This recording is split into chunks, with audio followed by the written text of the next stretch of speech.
Welcome to Digital Hospitality. My name is Sean Walchef, owner of Cali Barbecue and Cali Barbecue Media. Every business needs to be digital first, and every business needs to be in the hospitality business.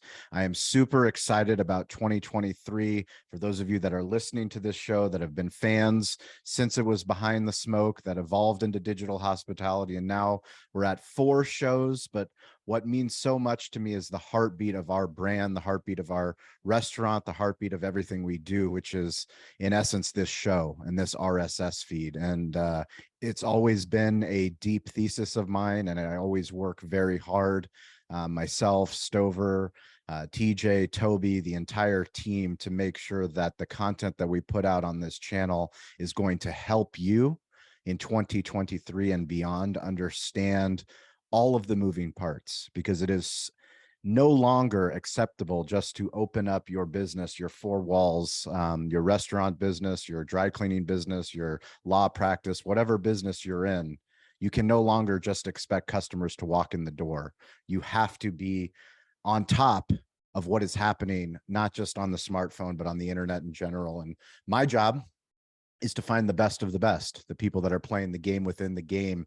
And today we have a close friend, somebody that actually does content. He's part of our Cali Barbecue Media team by extension, somebody that found me digitally and found me in real life, and that's David Esau. David is the author of Raising the Digital Bar, which is a new book that we highly recommend that you pick up and utilize. There he is, for those watching on YouTube, Raising the Digital Bar. It is printed. It is right there. I can't imagine, as somebody that aspires to be an author, I have my grandfather's book, who I've spoken about it on the show, but my grandfather published a book. I helped him do it, called The Harvest: How a Bulgarian Farm Boy Grew Wealthy in La Jolla, California. And I remember being at our house in La Jolla, where I grew up, and unboxing the first books that came off the press. And I remember my grandfather crying, and myself crying. And David, I don't know if it was that emotional for you, but I know anybody that dedicates their time and their effort to putting their ideas into a book is a scary thing, but it's also a sense of accomplishment that now my thesis, your thesis, is written in pages, and now it can make an impact on the world. David, welcome to the show. Thanks so much for having me, Sean. Appreciate it. And Cali Barbecue team. So tell me about when your unboxing came. Well, it actually is very emotional for me. Last year, I lost my dad, and I wanted to dedicate the book to him. So when I did unbox it, the first prints came out. I have a whole page dedicated to him right here in the front. And a portion of the proceeds is going to go to the American Foundation for Suicide Prevention. So as you can probably guess, he died by suicide, and it's been a very tough last 360 something days, and it'll be 1 year on January 24th. So still dealing with that, but I was able to finish the book, push forward, and get it out to help small businesses. Well, David, thank you. I didn't expect to start the show like this, but that's why we do shows like this, is because as much as every business is a family business. And the more personal that we get as entrepreneurs, business leaders, and marketers, actually, the better business that we do. And you having the courage to share the story of your father, to dedicate the book to your father, I appreciate that. Thank you. Thank you.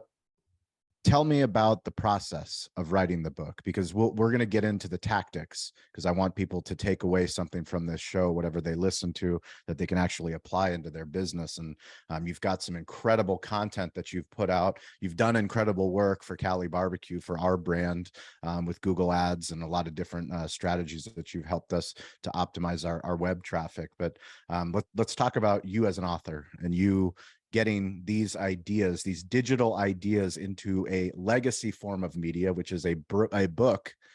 But how do you not only get those ideas down, but then how do you now market that book? Now you literally have to do the things to sell the product the same way that you teach business owners. Hey, you need a website. You need a website for the book. Like, hey, you need to be on social.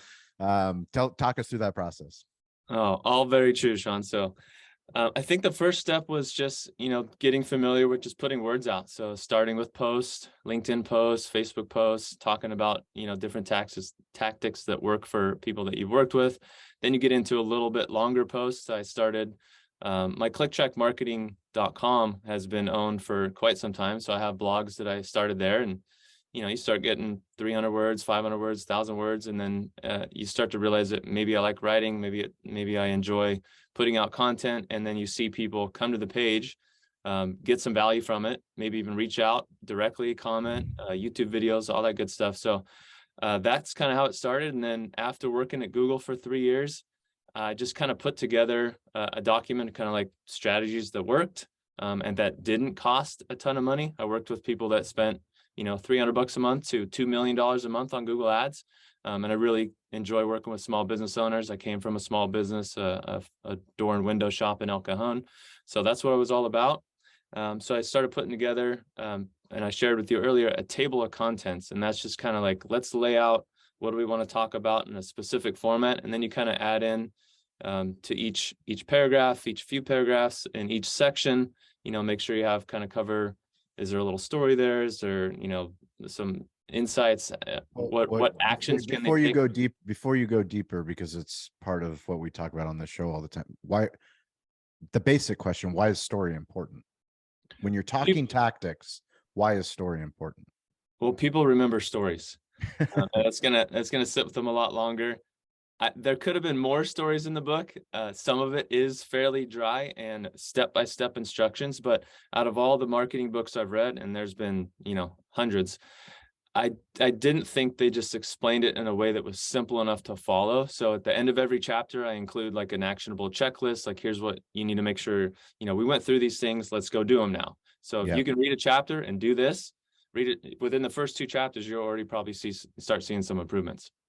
That's, yeah, we say on the show, for those that listen, they know it's stay curious, get involved, ask for help. You pick up a book because you're curious. You listen to a podcast because you're curious. You watch a YouTube channel because you're curious. But if you don't do the work, if you don't get involved, if you don't take the advice and the checklist that you say, go through and fix this on your website, or clean up the copy and cut the bullshit, like make the links clean, these are things that you have to do to move your business forward. And once you do that, the final step is asking for help. There's never been an easier time to reach out to people that are much smarter than myself, than yourself, to have mentors, to have people that are willing to share. And you're willing to share by putting everything that you believe in. I mean, it's funny for me to look at where we are now compared to when I was in school and trying to take business classes, and everything was protected under an NDA, that everyone was going to steal everything. But when you think about content marketing, I mean, literally, we're just publishing our work. We're sharing, we're building in public. Like, if you were to, you could easily have gone, I'm going to make a class and I'm going to put this under a paywall, which you might do. You still are able to do. But instead, you're publishing that book, you're showing up on podcasts, you're putting posts on LinkedIn, and you're giving people literally the answers to the test. That's what I figured what would happen is that, I'm going to put this out. Hopefully I'm going to help as many small business owners as possible.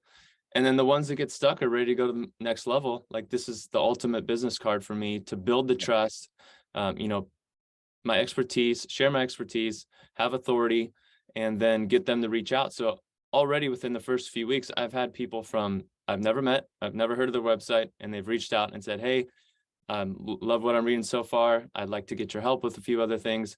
So I just think it's going to be a great way to meet business owners that are ready to grow.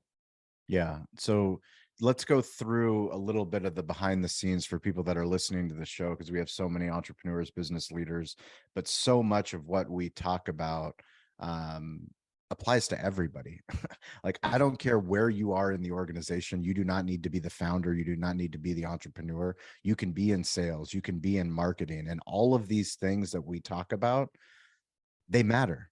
And the more that you care about them, the more that you ask questions about them and learn about them, the more you will grow in whatever organization you're in, because it matters to everybody. It matters to a one-person business, to a 50-person restaurant, to a restaurant group, to a publicly traded company. All of this stuff that we're talking about matters. So let's start with number one, which is how do you show up more in search? Yeah, it's a loaded question, but the number one, If you're not on the internet, you don't exist. How about, well, let's start there. you have to show up, and that's like within the first few pages of the book, and I actually say, let's check your online visibility, and I'll give you a score. So I'll send you a report if you go to the online visibility score page, and that way you can see where you're at before you begin this journey. So, okay, here's where I'm at now. Where do we want to get to? So that's kind of like tracking my progress. If I'm going to the gym, how much am I lifting? How many reps?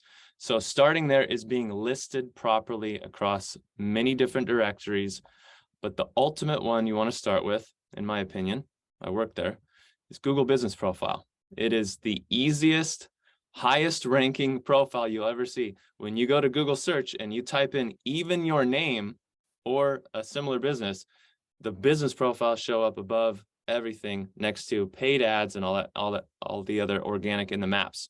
So, and then you have the map. So business profile is on search results if you're on a desktop on the right, and then also shows up in the map. So getting your business listed properly across Google, Apple, Yelp, I mean, just tons of different directories, has to be accurately. I can't tell you how many times I've gone to a restaurant just last week. I don't rely on just Google anymore. I don't rely on just their website. I don't rely on just Apple. I'll probably call the restaurant before I show up, because I'll go there. It's pitch black on a Wednesday when it says it's open on Google. So don't piss off your customers or potential customers by not having the correct hours up.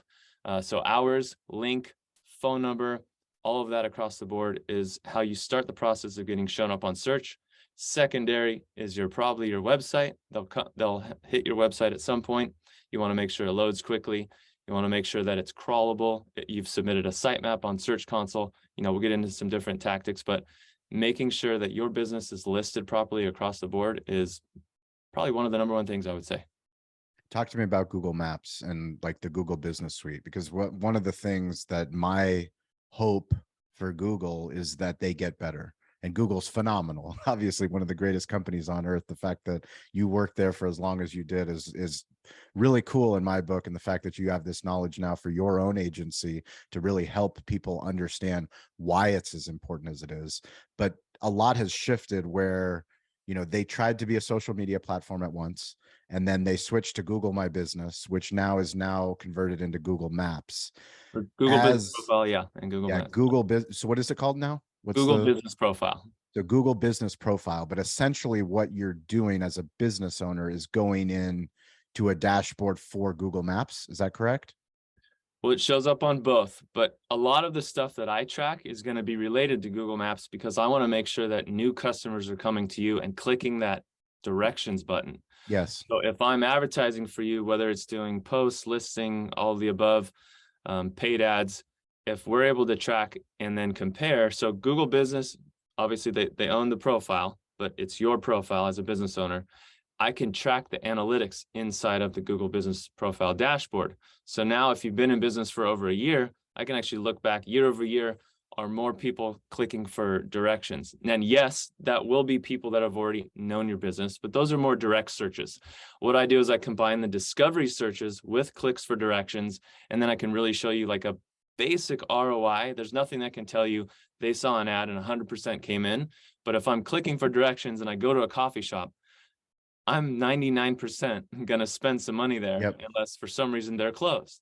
So then that's how I kind of give a basic ROI, and I do a low monthly fee because it pays for itself. And that's how I like to get new customers in. So when they're searching for best barbecue near me, best coffee shop, restaurants near me, burgers, beer bar, like these are the places I love working with, because it is fairly easy to get the new customers in and track that and show them the difference between last year's discovery searches to now with the clicks for directions, to phone calls, to website visits, to photo views.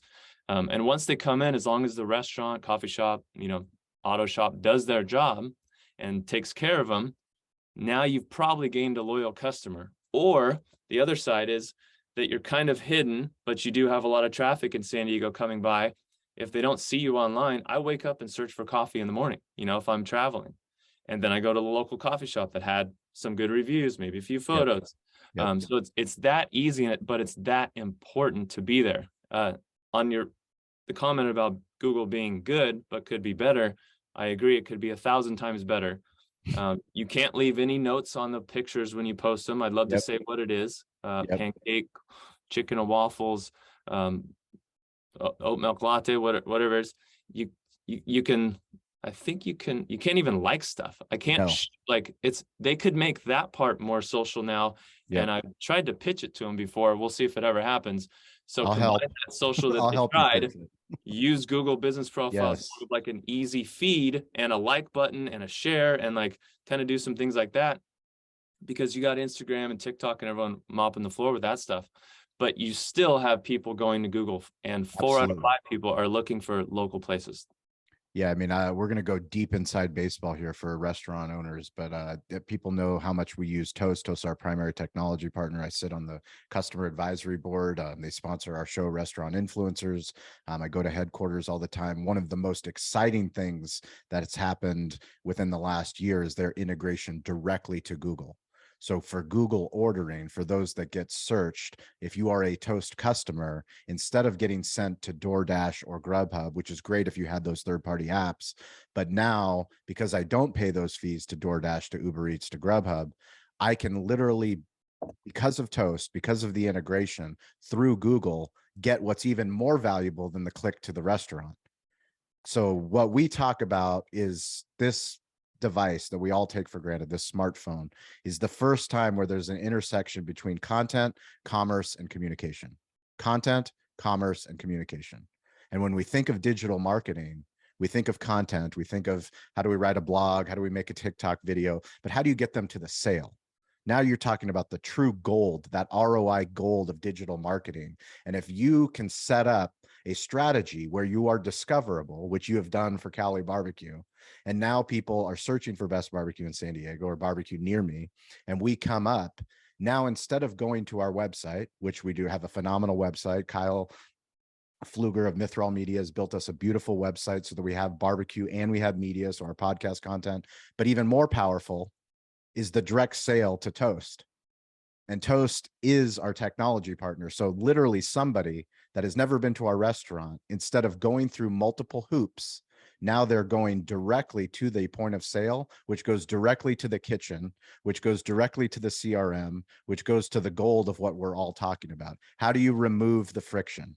How do you remove the friction? Because now you're going to be more profitable, but more importantly, from our standpoint, is how do you be more digitally hospitable? We're great in real life, but we're not good digitally. And because it's so clunky, what have you seen with integrations as far as Google goes, and how can Google be better? Yeah, I think the Toast mention is perfect. Even with the menu being live, and managers can change the Toast pricing, the menu items, 86 something. With that integration, you can actually connect to the Google Business Profile as well, as opposed to typing in one by one each different item. Yes. On top of what you said was, you actually, instead of going to DoorDash where they own all the information, you get acquire the customer information. So with these things, in 2023, I did want to mention this, and I'm glad we brought it up now, is that you're going to want the first party in like data, first party data. Your list is going to be gold. So if you can acquire the name from an order, if you can, like you've done, Sean, give a free dessert with free an peach email. cobbler, wicked free peach cobbler. Free peach cobbler. I mean, that's amazing for an email, right? And now you have a connection to those customers.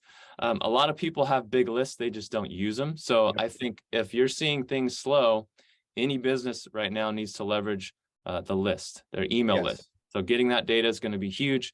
And in Google integrating with different partners like that is going to be really helpful, as opposed to the ones like not DoorDash and everyone, right? The ones that the restaurant owner is actually making more money, being more profitable, and getting the data. Yeah, I would love for you, since we're on the topic of email marketing, let's talk about it, because email marketing is something that when we first opened up our business in 2008, there was a company called Fishbowl, and Fishbowl specifically was for restaurants, templated email campaigns where we would have like a little index card that we would leave and said, if you'd like to peach cobbler, sign up, or if you want a reward on your birthday, sign up for our email list. But a customer would have to handwrite that card, and then a manager would have to decipher somebody's shitty handwriting and go, I can't read, is this David or is this Sean, or what's your last name? I have no idea what it is. And then only if they got all of that right and then got put into the system would that generate an email. Well, now where we are is that we have Toast, our technology partner, that's literally allowing us to have not only the CRM side, the loyalty side, but the email side.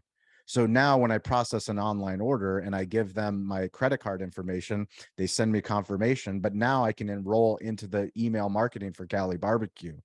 So for me, we're at a very exciting time where before I had to beg for feedback, before I had to beg to get someone into loyalty. Now back to where we are, what we were talking about before, content, commerce, and communication.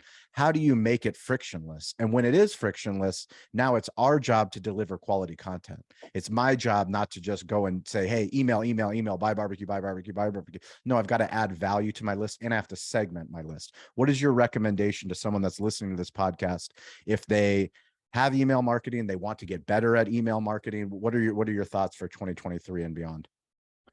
Yes, great. We'll try to automate as much as possible. So when someone signs up, that, if you use something like a MailChimp or ActiveCampaign, you can pay a little bit more, but you can automate. So as soon as someone signs up, then you can get them to subscribe, make sure they're a full subscriber. They'll get all the emails. Then you can maybe have 3 emails set up in place that are more of like a welcome, like here's something of valuable, here's another something of value, and then maybe like a reminder to come in. But I would say try to set up as much as possible. Now, when you grow the list, like you said, segment, you'll want to tag the list with different things like they've first time customer or first time loyalty. This person been in 100 times, right? So maybe you want a group of how many people have been in your top customers. Maybe you send them to a private invite, like, hey, we're doing a barbecue at the new San Diego State Stadium. Yep. Come join us. You're one of our top customers. And then the other things you can do that are huge right now is that you can use the list in Google and Facebook. So with Google, it's called Customer Match. You're going to go in and upload your list, and they're going to hash the data, right? But they'll still match it with Google users. So typically, your ads now will show to more people like me or me, right? You can remarket to the same people, or you could build a similar lookalike audience in both Facebook and Google ads. Same thing with Facebook. Upload the emails or phone numbers, names, and just kind of, build it with the template. And that's really going to lower your cost per acquisition. And it's going to target the people that you want to be in front of much better anyway. So you're, instead of, just spraying out your however many dollars you're willing to spend, we're going to really narrow that down to like, these are the people I'm looking for. And I did run a pretty big pilot with another restaurant software, and by uploading their customer list, and they had thousands per restaurant, which was great, it dropped their CPA, which is the cost per acquisition. How much did they pay to acquire a new customer? Yep. By over 55%. And Wow. that was just putting the list in Google. That's it. amazing. Yeah. That's amazing. Yeah, I think, when I think of email marketing, text marketing, social media marketing, digital marketing, and as a whole, everything comes back to communication, to value. But to that automation part, I think automation scares a lot of small business owners, and especially when you talk to restaurant owners, because they think that it's not hospitable. And I would argue that it's actually more hospitable because you do it every time. It's a computer that does it. But how do you personalize that automation? Because there's great companies, e-commerce companies, that have figured out all I need to do is assign a name. If I assign a name, hi, this is Sean, you just ordered mixed tiles, I'm here to help you. Like that name to that email marketing, that personalization. Hey, David, thanks for signing up. Hey, David, this is your birthday. Like all of these things are templated. This is all machine learning. This is all stuff that's like, it's such low hanging fruit that it's like, how do we extend that experience in our small business? Because I have a news flash for everybody.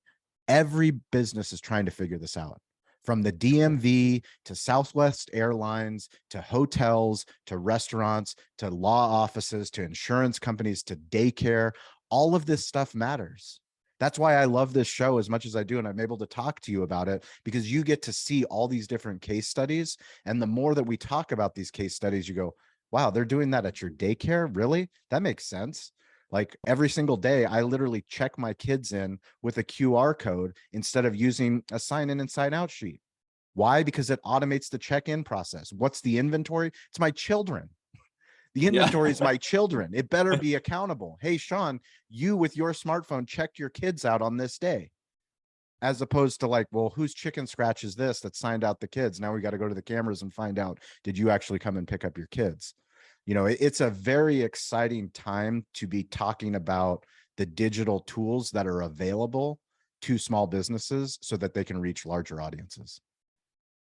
Yeah, and if we rewind 2 years or so, the biggest comeback I've ever seen was the QR code. I will be the first to admit I went on stages and talked shit about the QR code. I was like, this is stupid. No one's going to download an app to read it, to go to another page. But yeah, go ahead. Tell me why was there a resurgence of the QR code?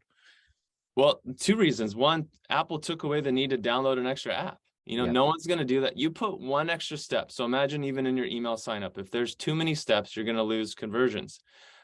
Based on your segmentation, you likely want first name. If you're a restaurant, you might want my birthday because you can send me out something else. But yeah, segmentation will be huge. The QR code, like I said, Apple took away the need for another app. So then we removed the friction. And then the next thing you know, we couldn't touch anything because it's COVID. We're in masks, and now we can't even touch a paper menu. So then they started putting a QR code on the table, right? So now all of a sudden I look over and the 70-year-old grandma and grandpa are also using their phone and QR codes. And now it's actually stayed a lot longer. Some places, I like to hold a menu, but some places just plop a QR code in front of you. Here's the new drink menu. Here's the happy hour, or there's a sticker on top of the table. So, and you can also order. So with Toast, you can order your food. I go to this place called Alpine Inn out in Los Altos or Los Gatos, and they have the QR code, and it knows what table, and then they'll bring you the food and the drink because it's an outdoor place and it's just kind of a mess. So you don't have to go wait in line. You just sit down and order. So I think the QR code is going to be around for a while. I use the QR code in various different ways. When you go to the menu, I wouldn't recommend going directly to the menu. I'd recommend going to your website first, only because, and give them the option of like dinner, breakfast, dinner, lunch, or whatever. Because if I go to the website first, now I can fire my Facebook pixel and retarget you on Facebook later with a very low budget remarketing campaign. So that's just one trick I like to do. So now I'm reminding them to come back in. Or you can run, birthday campaigns. You can pick people that have birthdays within 7 days and run an ad targeted to like your zip codes and stuff. So there's many different ways to use it. But yeah, the QR code will be around for a while. I use a QR code on my business card, and I put a UTM tracker. So I know how many clicks came from my business card. I know how many clicks came from the online visibility score from my book because I marked it as the book insert. So yeah, the QR code is going to be back in full effect for a while. So we're going to play a game. I just decided to play this game for those that are listening that are ready to do paid advertising. So paid advertising on a budget. So we're going to give you $500, and you, the business owner, are going to listen to what does David recommend, how to best allocate. So we have TikTok, we have Facebook, we have Yelp, we have Google ads, we have, you have to go to David's book to find out how many different places will take your money. Nextdoor will take your money. Who else will take your money? A lot of places that will take your money to try to bring in customers to get empty butts into seats. How, David, if you're talking to the small business owners, not just restaurant owners, but small business owners in general, and we have $500, how are you allocating that? Oh man, well, a lot of it depends, and you'll hear this from every marketer. It depends on the industry. It depends on everything. But if I have $500, and let's just say most of them are restaurants, bars, coffee shops, something with a physical location that I come walk A into. point of purchase, sure. We'll just segment that right now.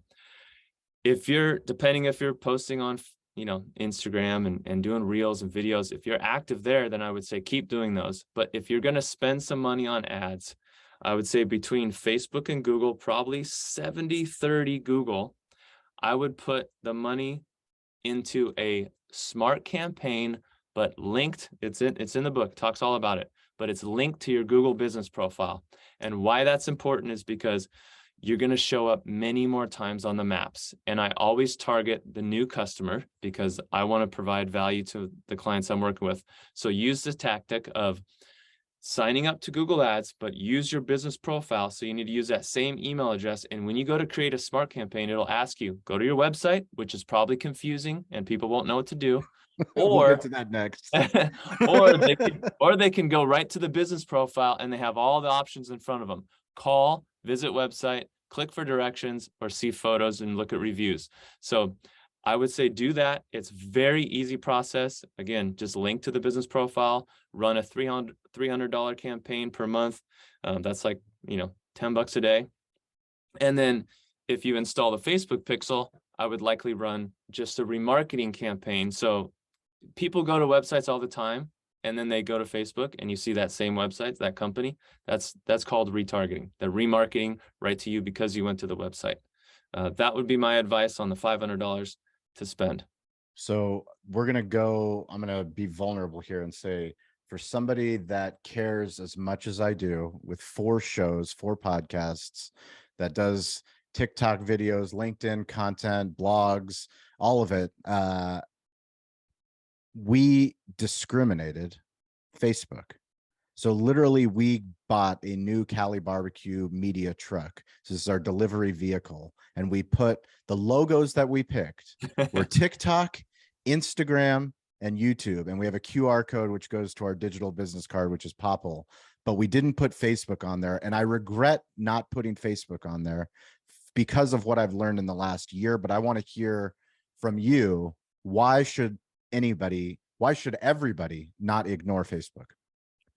Well, you're still supporting me either way if you're running ads on Instagram, but people are still there. It doesn't matter. It's the ad performance has gone way down. Apple's blocked a lot, which we know. So doing sales, doing anything like that.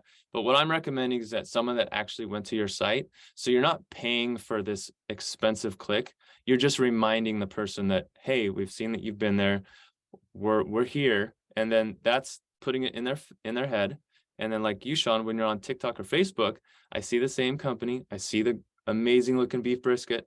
I'm like, oh, wow. Okay. I'm getting hungry. I'm going to go visit Cali barbecue. So I still think it's important to kind of be everywhere. And that's why I would recommend using, a software that you can post to multiple channels, hiring someone on Upwork or Fiverr to just help you cut the videos or whatever. I mean, not everyone can build a team, but you also probably have a team at your helm with just based on the people that work with you. Maybe your hostess is going to take a few photos and post. Maybe your manager is going to post when he or she comes in. There's just like that 5 extra minutes. If you take that, you're going to get new customers coming in, or you're going to remind people that we're going to go somewhere else to come back in and see you. What's the best advice you have for any business owner in 2023 that wants to improve their website? Oh, now onto the website. Okay, so when people design a website to make it look good, and which is very important, but it has to function and it has to be fast if you want it to, rank on Google, and you have to think about, what do you want people to truly do when they get to the website? I don't want people just to look at my menu. I don't want people just to read my bio. I want them to either, like you, orders up front and center, or visit, like, it's almost like, come here now, like click for directions or order some food. Like that's what you really want. So like an e-commerce store, make it easy to buy. A restaurant, make it easy to find me. Talk about maybe the specials, the calendar, make the calendar easy to buy tickets if you're a live music venue. Make it easy to make reservations. A lot of people are into making reservations now because you kind of have to. You can't just go to a restaurant now on the weekend and think you can walk right in. So you're getting a lot more data from those open tables, the talks, the 7 rooms, like the Yelps, all that stuff. So I would say make it really easy to do what you want them to do, not just make a good looking website that takes forever to load because you wanted to put a 5-minute video up front. YouTube marketing. Powerful?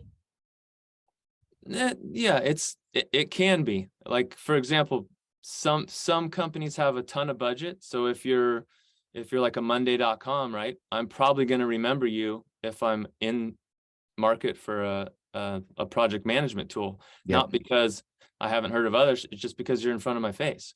Yep. Like GoDaddy did with marketing domains. There's 1,000 places to buy domains. So I think, again, like YouTube, so fitness stuff, anything fitness related, huge on YouTube. I mean, I follow a yoga girl, Boho Beautiful, that has over 1 million subscribers. She travels the world and does yoga, and her boyfriend films her, fiance or whatever, and they make amazing videos. So you could get to that point, but you need to be consistent also, and you can pay for it with little bumper ads, 6 seconds. You can do these things, but it's more of a reminder of that I'm there, or just kind of a brand awareness, as opposed to like, yes, I'm going to buy right away. But, I've personally stopped and watched a much longer video than I thought I would in front of a different video. So if you're going to have a smaller budget, I'd recommend getting on top of either a competitor's channel or someone similar to you that's offering something similar or providing a complementary value, and then advertising. You can actually go in and pick the domains and the channels that you want to advertise in front of. So you don't have to just spray everywhere. So if you're going to spray, you're going to be on like games and all this stuff and waste money. Really do your homework and do a lot of research and figure out where would your target market be watching, what channels are they watching, who do they follow, maybe have an influencer do something for you. What advice do you have on social media? It's a big bucket. It's a loaded question, but I want, people that are listening to this, they know my stance on social. And I want to hear it from you, from somebody that's actually a tactician or somebody that helps drive the revenue, because I'm playing a much longer game and some people want to see results right away. And I'm just curious to you, when you work with small business owners and you look at, first of all, what do you see? What typically, when you're going to work with people, what are you seeing that they're doing on social? Well, the smaller businesses, the typically the more inconsistent. They're not posting in all different areas. Like, I'll have one coffee shop that loves posting on Instagram because they make it easy, right? And then back to Google, they don't make it as easy and fun. And I go, well, now I got to take your post and I need to put it on Google too, or change it. So it's like, let's just kind of do all of this at once. So I think getting set up properly to do multi-channel posts in one round could be helpful. Taking pieces of content, they still need to be there. You still need to post. I would say at least a couple times a week.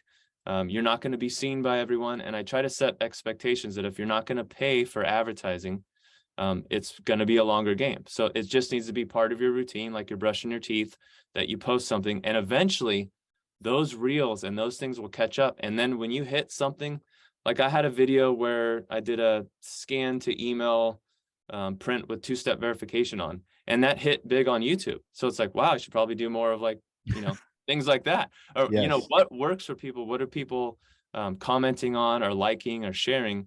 And then keep doing some of those. But I still think you need to be there on social posting, and you need to share stories like you do, where you're in the back, you're cooking something, you're doing inventory dancing, whatever it is. Like those are we laugh about it, but what makes you stop? I mean, everyone's doing the same thing. So show a different part of your business that no one's showing, that you think is boring, and talk about why you think it's boring.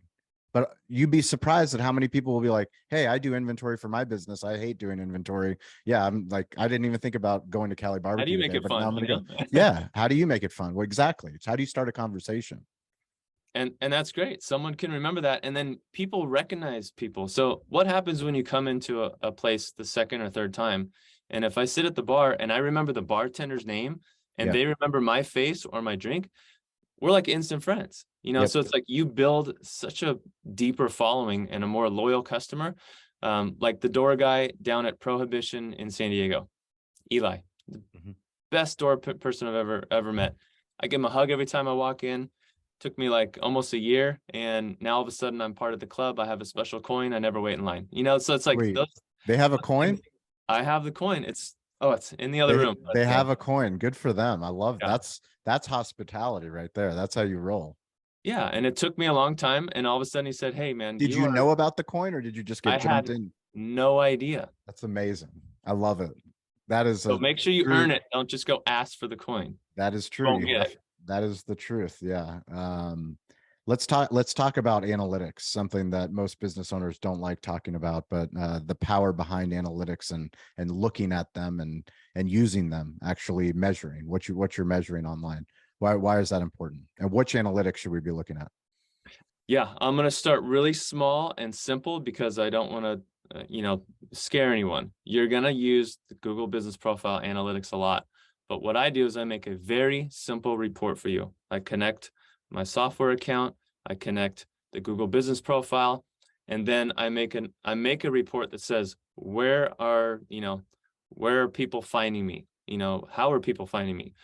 I give the question and answer so any owner can look at it and go, oh, okay, well, looks like discovery is going up. So it must mean we're being shown more often. Looks like the clicks for directions are going up. Okay, people are coming in more often. Then they can compare to their sales. They can look at everything year over year. So start real simple and just start tracking kind of like you can look at previous period, but everything's going to go like this, right? So I try to look at previous year. And again, these last few years were ultra weird, but you're going to just look at something to compare to and typically if I'm looking at February 14th of this year, I'm going to look at February 14th of last year and see what happened. And now I can track at least the last 30 days or last 60 or 90 and see what happened. What is the trend? Am I going like this, right? It might look down for 1 week, but then I'm back up. So is the trend line going up? Use the business profile. Make sure you have Google Analytics installed at least. And by July, you have to have GA4 active. So that's something that I'm offering to my clients and new clients is that I just will help you get GA4 set up and we'll track the most important What is events. GA4? It's the new version of Google Analytics. And by July, the normal UA Universal Analytics will not collect any more data. So you have to have this set up. And that's just a way for you to look back and you can see queries, acquisition, meaning which channel did they find you? Did they come from Instagram? So if you have this as part of your website, at least GA4 and analytics installed, you can start to tell, are my posts working? Is this working? And then you can try to figure out a user journey. They have some different pathways that you can add as a pretty simple report. But I would say make sure you're using the Google Business Profile and there's the performance dashboard, and then also just have analytics and don't go any further unless you have someone helping you out. So let's talk about that because it's funny. We have all the answers at our fingertips. It's the internet. We can Google anything. We can listen to a podcast, watch a YouTube video, read a book. But then we realize how much we don't know. And you can go down any one of these rabbit holes of the stuff that you've already laid out in your book. And each one of them, you could literally put on, you could have 10 professors teaching classes about, you could have, I watched a video today about Mr. Beast and his thumbnails. So apparently this guy was obsessed with Mr. Beast. And for those of you who don't know, it's Jimmy Donaldson. He's the most popular YouTuber on earth. But this guy in this TikTok video is interviewing another guy who was a big fan of Mr. Beast. And this was like 5 years ago. He was putting on this class, in-person class for 30 people. And it was going to be for about 30 minutes. He's like, I went to this class and the whole time he actually spent overtime. He spent 90 minutes. The whole time, all he talked about was thumbnails. And he looked at everyone in the class and they're like, I can tell you how to build a better channel. I can tell you how to make better content. None of it fucking matters. All that matters is making better thumbnails. I make 30 thumbnails for every video and then I make the video. And the guy was like, holy shit. And back to, what we're talking about, it's like, fuck, I can't have all the answers.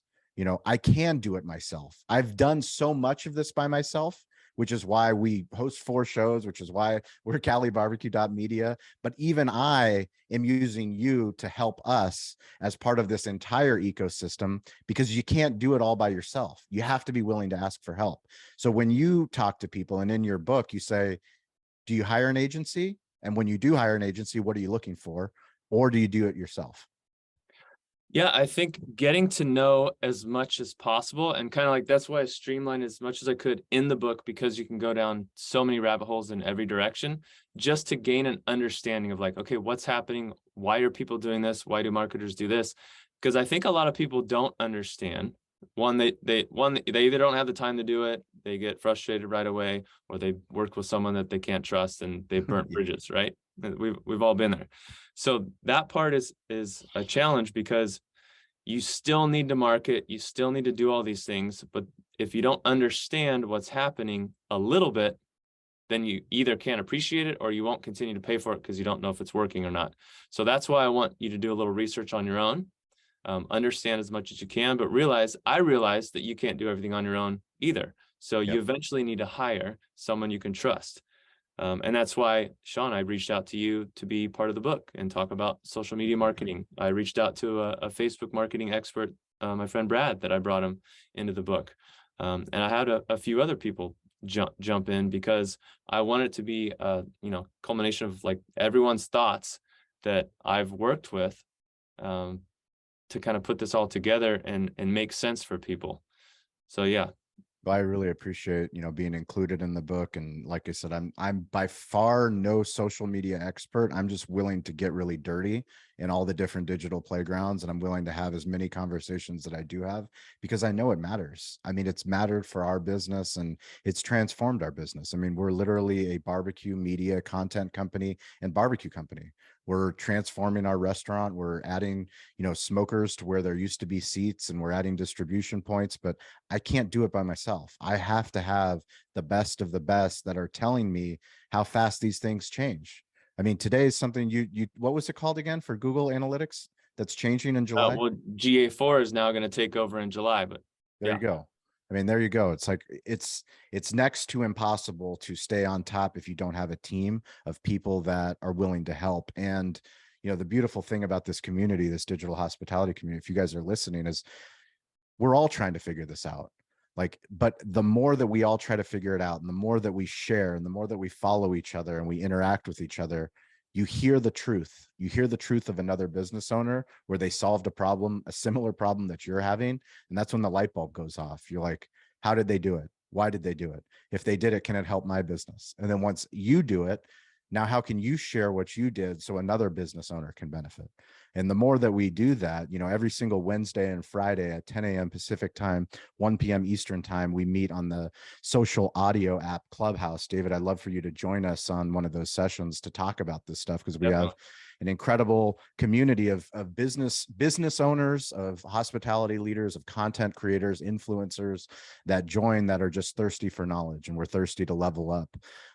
What's the best way for people to contact you, to get involved, to purchase the book? Yeah, great. It's actually available on Amazon. So if you type in I've heard of them. It's a good website. Good website. They made it really easy to buy and really fast to get whatever you bought. So There you do go. what they're doing. Yeah. So that's why I recommend people go there and type in "Raising the Digital Bar" by David Esau. It'll pop right up. The good news is I actually worked really hard on an audio version. So Sweet. Good for you. it's up on Audio Audible. storytelling. It's up on Nice. Audible now, and then within the next week or so, it should be on Spotify audiobooks. So yeah, I'm pretty Sweet. excited. Spotify has audiobooks. That makes sense. They have podcasts, so why not have audiobooks?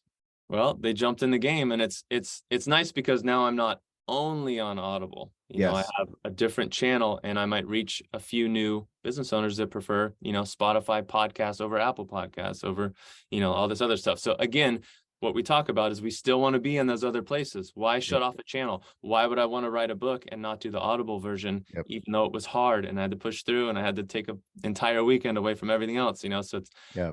you will help other people. So thanks again for having me on, Sean. It's been a blast. Absolutely. And we're grateful for you, the audience, those that are listening, those that are watching. You matter. Your voice matters. Your story matters. Nobody's coming to tell your story. So the better that you get at telling it, the more that you join communities like Digital Hospitality on Clubhouse and on all the different places that we want you to win. So however you're consuming this content, We are grateful. We're going to start publishing more. I'm going to be speaking multiple different conferences this year. We'll repurpose those into the RSS feed.